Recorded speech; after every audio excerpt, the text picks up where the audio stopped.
Saint Augustin dit quand j'étais jeune, ado, eh bien, je ne savais quoi aimer, quid amare.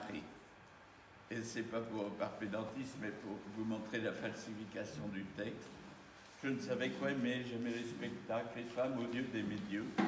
Libido sentiendi, libido des sens, attirance pour les femmes de la part des hommes, ou bien, je sais pas, les femmes pour les femmes qu'on porte, mais tout ça, libido sentiendi, et libido siendi, donc le savoir, avec l'orgueil que ça implique quelquefois, et puis libido dominandi, donc la politique en fait. La première partie, libido sentiendi, je veux rappeler mes impuretés passées et ces charnelles corruptions de mon âme.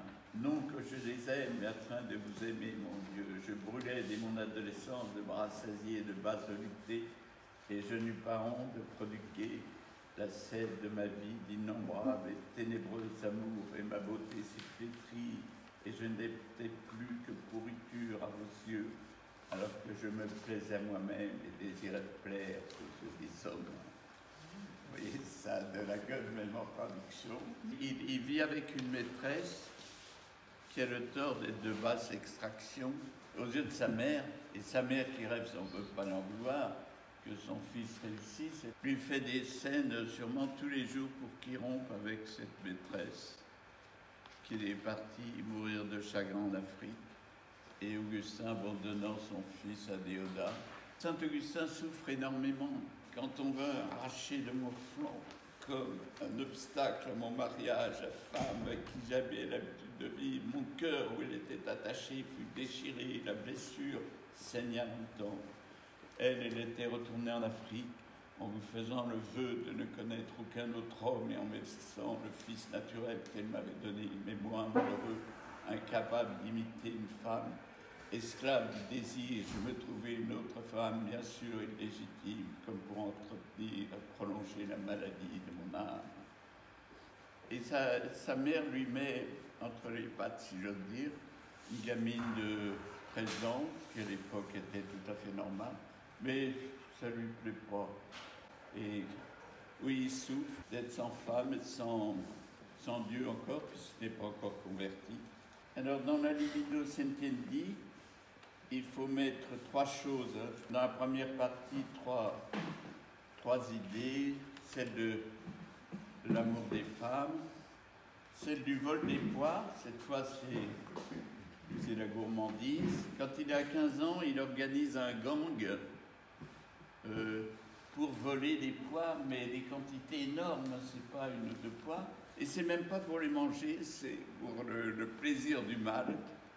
Et c'est à partir de son expérience personnelle, donc inspirant de Saint Paul, il invente l'idée du péché originel. C'est le mal pour le mal, finalement. Et donc je devrais à peine parler de libido sentiendi à propos du vol de poire, puisque c'est pas pour le plaisir de goûter, c'est pour le plaisir de faire le mal. Et puis alors, la pudeur de personne ne soit offensée, mais il va au bain mort étant pubère avec son père. Son père est païen et il a une érection. Et alors son père est tout content, chic, je vais bientôt être grand-père.